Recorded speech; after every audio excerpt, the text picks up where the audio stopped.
Halo pemirsa, NoHub News hadir dengan topik yang menggugah rasa penasaran. Purba di kutub dan Himalaya, leluhur atau penakluk ekstrem. Ayo telusuri jejak manusia purba. Bayangkan hidup di belantara es kutub utara atau puncak dingin Himalaya puluhan ribu tahun lalu. Manusia purba, nenek moyang kita, tak hanya bertahan di lingkungan ekstrem ini, tapi juga meninggalkan jejak kecerdasan mereka. Dari iglo salju di Arktik hingga fosil di dataran tinggi Tibet, bagaimana mereka menaklukkan cuaca ganas? Apa rahasia adaptasi mereka, dan mengapa temuan ini mengguncang sejarah evolusi? Mari kita jelajahi kisah manusia purba di dua wilayah paling keras di bumi, Kutub Utara dan Pegunungan Himalaya. Konteks migrasi manusia purba. Sekitar 60.000, 50.000 SM, manusia purba mulai bermigrasi dari Afrika Tengah ke berbagai penjuru dunia, termasuk Asia. Menurut penelitian arkeologi, sekitar 40.000, 35.000 SM, kelompok manusia mencapai Himalaya, menyebar ke Iran, Afghanistan, dan Myanmar. Dari Himalaya, mereka bergerak ke Kazakhstan, Mongolia, bahkan hingga Tiongkok dan Rusia. Migrasi ini terjadi di tengah zaman es, ketika suhu global turun drastis, memaksa manusia beradaptasi dengan lingkungan dingin. Di Kutub Utara, nenek moyang Inuit dan Yupik, yang tiba melalui Beringia sekitar 20.000, 10.000 SM, menghadapi tantangan serupa. Meski tidak ada fosil manusia purba spesifik di Himalaya atau Arktik, yang diberi nama manusia Eskimo Himalaya, temuan arkeologi menunjukkan adaptasi luar biasa di kedua wilayah. Adaptasi di Kutub Utara, nenek moyang Inuit dan Yupik. Di Arktik, leluhur Inuit dan Yupik sering disebut sebagai Eskimo dalam konteks sejarah, menghuni wilayah dari Siberia Timur hingga Greenland. Mereka menghadapi suhu di bawah 30 degree C, angin kencang, dan sumber daya terbatas. Bagaimana mereka bertahan? Iglu, rumah salju jenius. Mereka membangun iglu dari balok salju padat, yang mengandung 95% udara terperangkap dalam kristal es. Struktur ini mengisolasi panas tubuh, menjaga suhu dalam iglo hingga 15-an kondensasi lebih hangat daripada luar. Desain melengkung mencegah angin menerobos, dan lubang ventilasi kecil mengatur udara tanpa kehilangan panas. Pakaian berlapis. Pakaian dari kulit dan bulu hewan, seperti anjing laut atau karibu, dijahit rapat dengan tulang sebagai jarum. Lapisan berbulu menjebak udara hangat, mencegah hipotermia. Sepatu bot dan topi bulu melindungi ekstremitas, krusial di suhu ekstrem. Pola makan berlemak. Makanan tradisional kaya lemak, seperti akutak, campuran lemak anjing laut, paus, atau beruang dengan beri liar, memberi energi tinggi untuk pembakaran tubuh. Mereka berburu walrus, paus, dan beruang kutub, mengolahnya mentah, difermentasi, atau sebagai sup. Lemak hewan, hingga 70% dari diet, menjaga mereka hangat dan bertenaga. Arkeologi menunjukkan alat-alat batu dan tulang, seperti kaki fak, tombak ikan, dan ulu, pisau wanita, digunakan sejak ribuan tahun lalu. Situs di Alaska dan Kanada, berusia 10.000, 5.000 tahun, mengungkap jejak camp berburu, menunjukkan masyarakat nomaden yang terorganisir. Adaptasi di Himalaya. Penakluk dataran tinggi. Di Himalaya, manusia purba tiba sekitar 40.000, 30.000 SM, menghuni ketinggian hingga 4.000 meter. Temuan fosil di dataran tinggi Tibet, seperti tengkorak Denisovan dari Gua Baishya, 160.000 tahun lalu, menunjukkan adaptasi genetik untuk hidup di udara tipis. Adaptasi genetik. Analisis DNA Denisovan menunjukkan gen EPA1 yang meningkatkan efisiensi oksigen di ketinggian. Gen ini diwarisi oleh populasi Tibet modern, memungkinkan mereka bernapas lebih mudah di udara dengan oksigen hanya 60% dari permukaan laut. Alat dan kebudayaan. Tumpukan tulang hewan menunjukkan pola berburu terorganisir. Beberapa situs memiliki lukisan gua, mengisyaratkan praktik ritual atau seni awal. Tantangan lingkungan.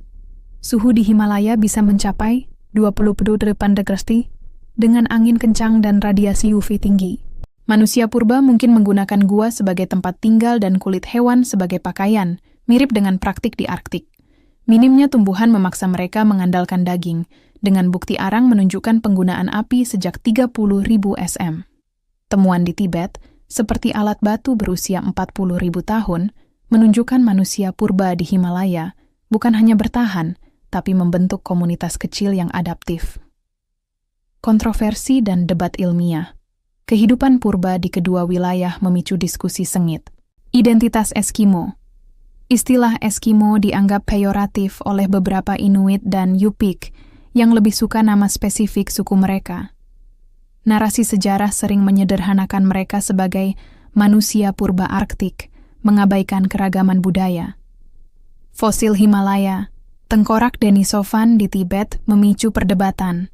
Apakah mereka spesies terpisah atau leluhur langsung manusia modern?